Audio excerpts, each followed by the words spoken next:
Chairman Singapore business federation Shri Prasoon Mukherjee ji, Uttar Pradesh शासन के advisor और पूर्व additional chief secretary UP government Shri Avnish Kumar Awasthi ji, Uttar Pradesh के additional chief secretary finance and industry के कमिश्नर श्री दीपक कुमार जी, सभी इंडस्ट्री लीडर्स और मित्रों, मैं सबसे पहले भारत के सिंगापुर में उच्चायुक्त और उनकी पूरी टीम को हृदय से धन्यवाद दूंगा कि उन्होंने उत्तर प्रदेश सरकार के इस डेलीगेशन को, जिसको लेकर के मुझे आने का अवसर प्राप्त हुआ है, हमें सिंगापुर में आप सभी बिजनेस लीडर के साथ में संवाद करने का एक अवसर दिया और इसमें श्री प्रसून मुखर्जी और उनकी पूरी टीम को, सिंगापुर बिजनेस फेडरेशन की इस पूरी टीम के प्रति मैं हृदय से धन्यवाद करता हूं कि जो आज इतने व्यवस्थित तरीके से यहां के बिजनेस लीडर के साथ इस संवाद के कार्यक्रम को आगे बढ़ाने में हमें मदद की है। मित्रों, मैं कल प्रातःकाल यहां पर आ गया था और प्रातःकाल से ही हम लोग यहां पर उत्तर प्रदेश की पोटेंशियल को परफॉर्मेंस में बदलने के लिए जो अब तक के हमारे प्रयास हैं और आगे के उन प्रयासों को कैसे हम और आगे बढ़ा रहे हैं,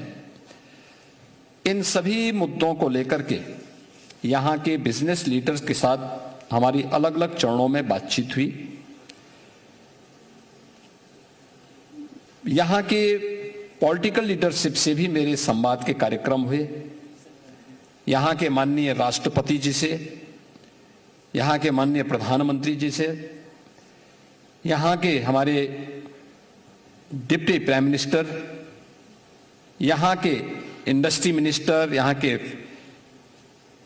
होम मिनिस्टर और अन्य यहां के ऊर्जा मंत्री, इन सभी के साथ संवाद के साथ ही हम लोगों ने कई सेंटर का भी निरीक्षण किया। सिंगापुर में स्किलिंग के लिए जो कार्य हो रहा है, इस दृष्टि से मुझे यहां पर एक महत्वपूर्ण सेंटर आईटी का कल भ्रमण करने का अवसर प्राप्त हुआ था। आज हमने यहां पर एमआरओ और सेट्स का भी वहां पर हम लोगों ने निरीक्षण किया और उस पूरे क्षेत्र का भ्रमण करने के साथ ही सिंगापुर और उत्तर प्रदेश इस विजन को आगे कैसे बढ़ा सकता है, इस पर भी अच्छा प्रेजेंटेशन और उन संभावनाओं को आगे बढ़ाने के बारे में भी इस बातचीत को आगे बढ़ाया है। मुझे प्रसन्नता है कि कल से अब तक हम लोगों ने यहां पर तमासेक, जीआईसी, यूएससी, सेट्स, यूबीपीएन, जीएसएस ग्रीन्स, शेपकॉर, ब्लैकस्टोन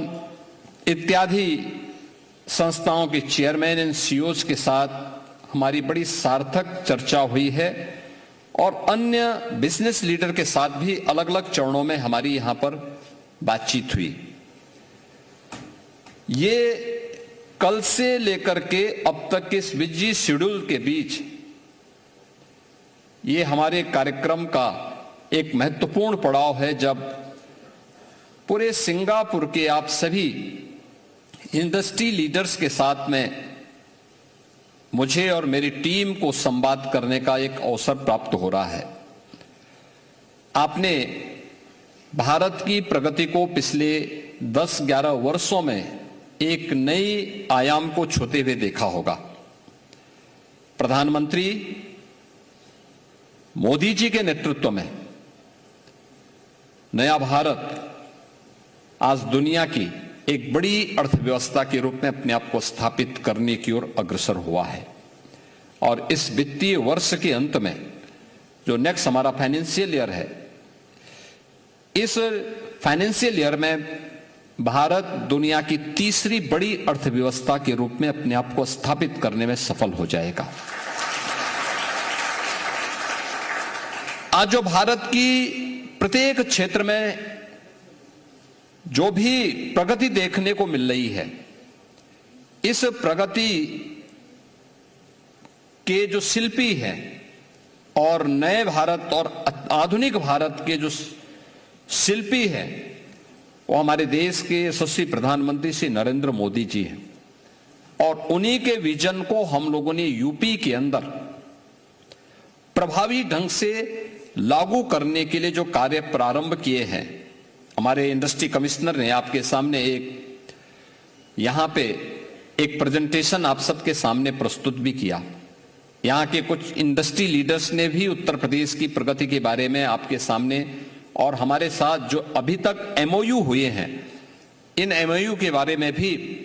यहां पर कुछ महानुभावों को मंच पर आकर के आपके सामने एक फोटोग्राफ्स भी उनके सामने आपके सामने यहां पे प्रस्तुत करने का एक अवसर हमें प्राप्त हुआ है। इस दौरान हमें ढेर सारे उन संभावनाओं को, और मुझे अच्छा लगा कि यहां का हर इंडस्ट्री लीडर आज भारत के अंदर एक ड्रीम डेस्टिनेशन के रूप में उत्तर प्रदेश की क्या भूमिका हो सकती है और उत्तर प्रदेश कैसे भारत की इकोनॉमी के लिए ग्रोथ इंजन के रूप में काम कर रहा है, उन सभी संभावनाओं को आपने यहां पर देखा होगा। और वे सभी अपनी बातों में भी इस चीज को महसूस किए। और मैं कह सकता हूं आज के दिन पे उत्तर प्रदेश में आने वाला एक एक इन्वेस्टमेंट न केवल सुरक्षित है, बल्कि दुनिया के अंदर सबसे अधिक संभावनाओं को आगे बढ़ाने वाला भी साबित होगा। इसमें कोई संदेह किसी को भी नहीं होना चाहिए। हमने पिछले 9 वर्ष के अंदर उत्तर प्रदेश के अंदर केवल सुरक्षा का ही एक माहौल नहीं दिया, स्केल को स्किल और उसको स्पीड के साथ कैसे जोड़ा जाता है। आज उत्तर प्रदेश केवल टेक्नोलॉजी और ट्रस्ट का ही प्रदेश नहीं है, बल्कि भारत के अंदर ट्रांसफॉर्मेशन के भी एक नए युग में आगे बढ़ने वाले प्रदेश के रूप में उसने अपनी नई पहचान बनाई है। 34 से अधिक सेक्टोरियल पॉलिसीज, सुरक्षा का एक बेहतरीन वातावरण, और इन सभी वातावरण के बीच में हम लोगों ने यूपी के अंदर एक बड़े लैंड बैंक, वहां के इंफ्रास्ट्रक्चर को, वर्ल्ड क्लास इंफ्रास्ट्रक्चर आज हमने वहां पर उपलब्ध करवाया है। न केवल इंडस्ट्रियलाइजेशन के लिए, बल्कि सर्विस सेक्टर में भी जो अनंत संभावनाएं यूपी के अंदर हैं, उन सभी को हम लोगों ने उत्तर प्रदेश में प्रभावी ढंग से लागू करने का कार्य किया है। आपने देखा होगा उत्तर प्रदेश में बड़ा इन्वेस्टमेंट करना आसान इसलिए भी है क्योंकि उत्तर प्रदेश में आज के दिन पे आपको ट्रेन्ड मैन पावर उपलब्ध है, स्किल मैन पावर की उपलब्धता उत्तर प्रदेश के अंदर है। लैंड बैंक उत्तर प्रदेश के पास है, प्रचुर लैंड बैंक है। 75,000 एकड़ का लैंड बैंक एक्सप्रेसवे पर, एयरपोर्ट के पास और डेडिकेटेड फ्रेट कॉरिडोर के इर्द गिर्द आपको इन्वेस्टमेंट के लिए, इंडस्ट्रियलाइजेशन के लिए, लॉजिस्टिक के लिए, सर्विस सेक्टर में होटल्स की चेन को स्थापित करने के लिए, इन सभी सेक्टर में आपके पास वह लैंड बैंक, यूपी गवर्नमेंट के पास वह लैंड बैंक है। और किसी भी बड़ी इंडस्ट्री को आने के लिए जो उसका बेस चाहिए, वो एमएसएमई यूपी के पास पहले से मौजूद है। 96 लाख एमएसएमई यूनिट अलग अलग सेक्टर की यूपी के अंदर पहले से कार्यरत हैं, जो वर्तमान में उत्तर प्रदेश के अंदर 3 करोड़ से अधिक लोगों को वहां पे रोजगार और नौकरी की संभावनाओं के साथ आगे बढ़ाने का कार्य कर रहा है। इतनी विशाल स्थिति को ध्यान में रखते हुए आज उत्तर प्रदेश पूरी मजबूती के साथ आगे बढ़ने का कार्य कर रहा है। और मेरा यह मानना है कि उत्तर प्रदेश के अंदर जिन क्षेत्रों में हम लोगों ने यहां पर भारत और सिंगापुर के बीच में जो व्यापक रणनीतिक साझेदार के फोकस सेक्टर हैं, इनमें digital public infrastructure, fintech, smart nation to semiconductor and green shipping corridor पर ये सिंगापुर भारत में प्रत्यक्ष जो हमारा एफडीआई है, सबसे अधिक सिंगापुर भारत के अंदर इन्वेस्टमेंट करता है। और उन स्थितियों में भारत के अंदर उत्तर प्रदेश इसके लिए अपने आप में ड्रीम डेस्टिनेशन के रूप में अपने आप को आप सबके सामने प्रस्तुत कर रहा है, क्योंकि उत्तर प्रदेश आज के दिन पर केवल लैंड ऑफ पोटेंशियल ही नहीं है, बल्कि हमने लैंड ऑफ पोटेंशियल से लैंड ऑफ परफॉर्मेंस की इस यात्रा को सफलतापूर्वक आप सबके सामने प्रस्तुत करने में सफलता प्राप्त की है। इसका कारण भी है और ये प्रगति आज उत्तर प्रदेश के अंदर देखने को मिलती है। 9 वर्ष में उत्तर प्रदेश की जीएसडीपी बढ़कर के आज वह 13 लाख करोड़ से बढ़कर के 36 लाख करोड़ होने जा रही है। यानी दुनिया के अंदर किसी भी अन्य स्थान पर यह देखने को नहीं मिला होगा कि 9 वर्ष में वह राज्य लगभग 3 गुना अपनी अर्थव्यवस्था को बढ़ाने में सफल हुआ हो, पर कैपिटा इनकम 3 गुना बढ़ा हो, यह देखने को नहीं मिला होगा। और भारत की इकोनॉमी में उत्तर प्रदेश आज के दिन पर 9.5% का अपना योगदान, यानी 9.5% का योगदान उत्तर प्रदेश आज वहां पे दे रहा है। और इसीलिए मैं इस बात को कह सकता हूं कि उत्तर प्रदेश आज के दिन पे भारत के अंदर इन्वेस्टमेंट के एक ड्रीम डेस्टिनेशन के रूप में उत्तर प्रदेश ने अपनी सफलता प्राप्त की है। हमने इस दिशा में बहुत सारे प्रयास किए। ईज ऑफ डूइंग बिजनेस में भारत के अंदर टॉप अचीवर स्टेट के रूप में उत्तर प्रदेश है। डीरेगुलेशन रैंकिंग में भारत के अंदर फर्स्ट रैंक यूपी के पास है। डीक्रिमिनलाइजेशन के द्वारा हमने जो राज्य के अधिनियम है, 13 राज्य अधिनियम है, इनमें से 99% जो आपराधिक प्रावधान थे उन सबको हम लोगों ने यूपी के अंदर समाप्त किया है। और पिछले 5 वर्षों से Uttar Pradesh revenue surplus state के रूप में भारत के इकोनॉमी का एक ग्रोथ इंजन के रूप में एक बड़ी भूमिका का निर्वहन करने की दिशा में आगे बढ़ा है। और इसीलिए तो हम कह सकते हैं कि आज यूपी के अंदर ये SSS का ये संगम हमें सेफ्टी भी है, स्टेबिलिटी भी है और यूपी के अंदर स्पीड भी है। ये उत्तर प्रदेश के अंदर आज हम सबको यह सभी सेक्टर में देखने को मिल सकता है। इसमें हम लोगों ने इन सभी सेक्टर में जो कार्य किए हैं, मेरा मानना है कि ये सभी उत्तर प्रदेश के विकास का मल्टीप्लायर इंपैक्ट, इसे इफेक्ट को हम आगे बढ़ा करके जो उत्तर प्रदेश के अंदर का हमारा विजन है कि उत्तर प्रदेश को $1 ट्रिलियन की इकोनॉमी के रूप में स्थापित करना है। और मेरा मानना है कि वह दिन दूर नहीं जब अगले 3 से 4 वर्ष के अंदर उत्तर प्रदेश अपने आप को $1 ट्रिलियन की इकोनॉमी के रूप में स्थापित करेगा। और इस दिशा में हमारे द्वारा किए जाने वाले प्रयास अलग अलग सेक्टर में इस रूप में है। उत्तर प्रदेश के अंदर जो बातें यहां पर एक प्रेजेंटेशन के रूप में भी आपके सामने प्रस्तुत किया गया, भारत के अंदर सबसे ज्यादा फूड ग्रेन का उत्पादन उत्तर प्रदेश करने वाला राज्य है। हमारे पास भारत की एग्रीकल्चर की 11% लैंड है, लेकिन 11% लैंड में उत्तर प्रदेश 21% से अधिक फूड ग्रेन का उत्पादन करता है। 21% का मतलब यह भारत का फूड बास्केट के रूप में उत्तर प्रदेश ने अपने आप को स्थापित किया है। वैल्यू एडिशन के साथ इसको जोड़ना, फूड प्रोसेसिंग के साथ जोड़ना और इससे संबंधित तमाम अन्य अभियान उत्तर प्रदेश के अंदर इन्वेस्टमेंट के लिए हर एक निवेशक को वहां पर आमंत्रित करता है। उत्तर प्रदेश के अंदर इंफ्रास्ट्रक्चर, लॉजिस्टिक, इंडस्ट्रियल पार्क और गुड गवर्नेंस का आज के दिन पर सबसे अधिक लाभ निवेशक को उत्तर प्रदेश के अंदर प्राप्त हो सकता है। एक्सप्रेसवे के बारे में जो आपको बताया गया कि भारत के कुल एक्सप्रेसवे का 55% यूपी के पास है। रेलवे नेटवर्क का सबसे बड़ा रेलवे नेटवर्क भारत का यूपी के पास है और वह भी 16,000 किलोमीटर का। पब्लिक ट्रांसपोर्ट के लिए उत्तर प्रदेश की 7 सिटी में मेट्रो का संचालन हो रहा है, ये भारत के अंदर सबसे अधिक है। और एयर कनेक्टिविटी में भी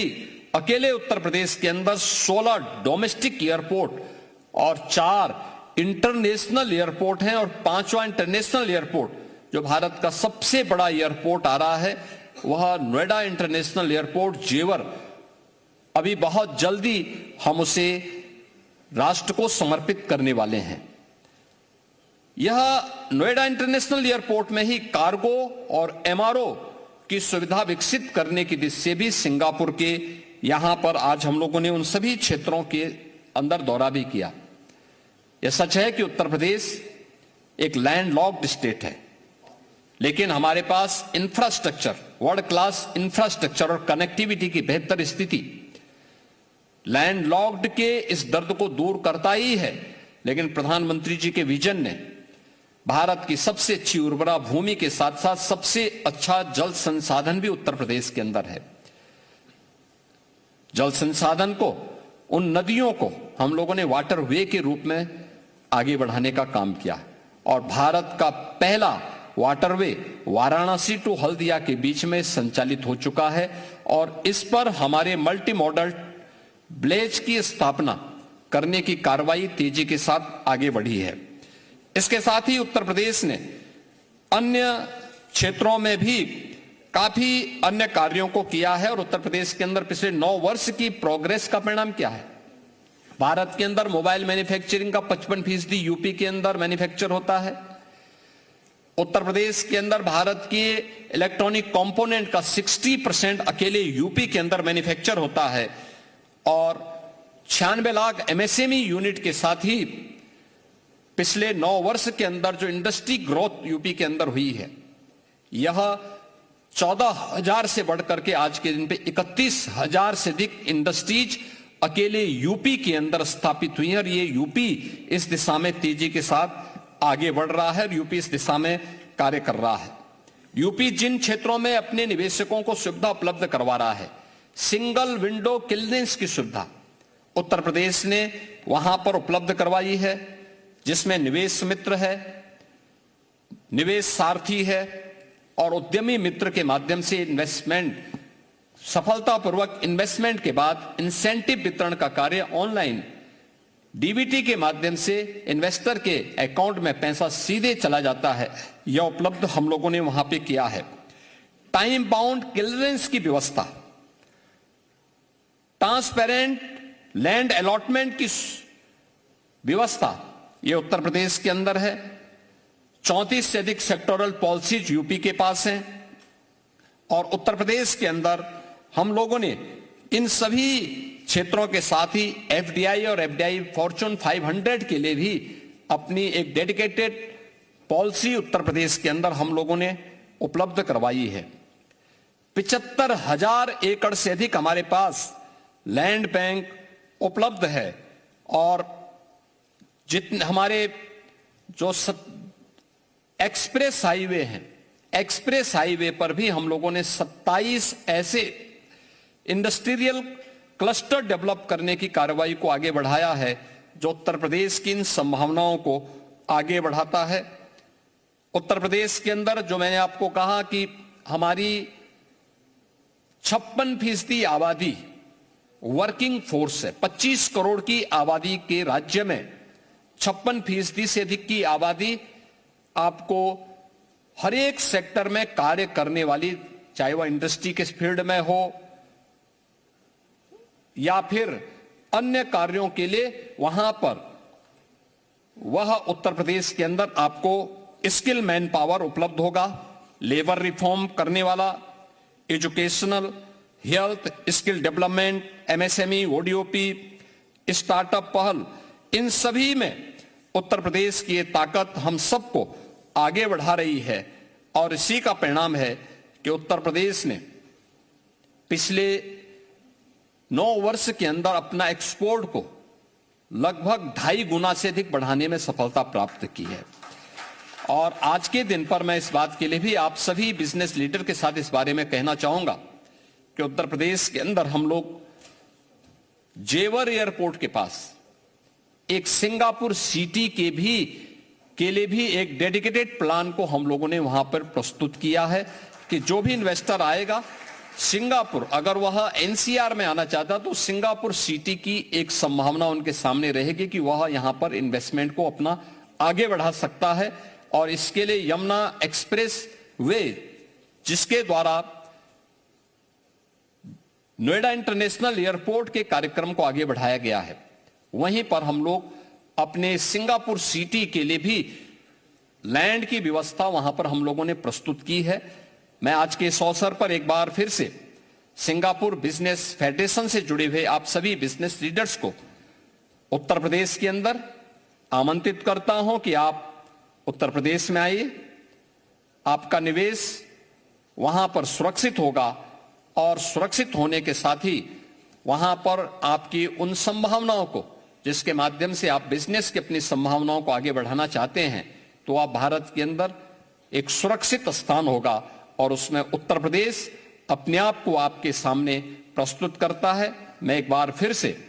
आप सभी का आज के इस बिजनेस लीडर के इस संवाद के कार्यक्रम में उत्तर प्रदेश सरकार की ओर से हृदय से स्वागत करता हूं। मैं भारत के माननीय उच्चायुक्त और उनकी पूरी टीम को हृदय से धन्यवाद देता हूं। मैं श्री प्रसून मुखर्जी और उनकी पूरी टीम को इस बात के लिए धन्यवाद देता हूं कि उन्होंने उत्तर प्रदेश की इस यात्रा को, उत्तर प्रदेश के पोटेंशियल को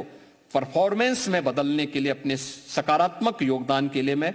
उनका भी और उनकी पूरी टीम को भी हृदय से धन्यवाद ज्ञापित करते हुए अपनी वाणी को विराम देता हूं। धन्यवाद। बहुत बहुत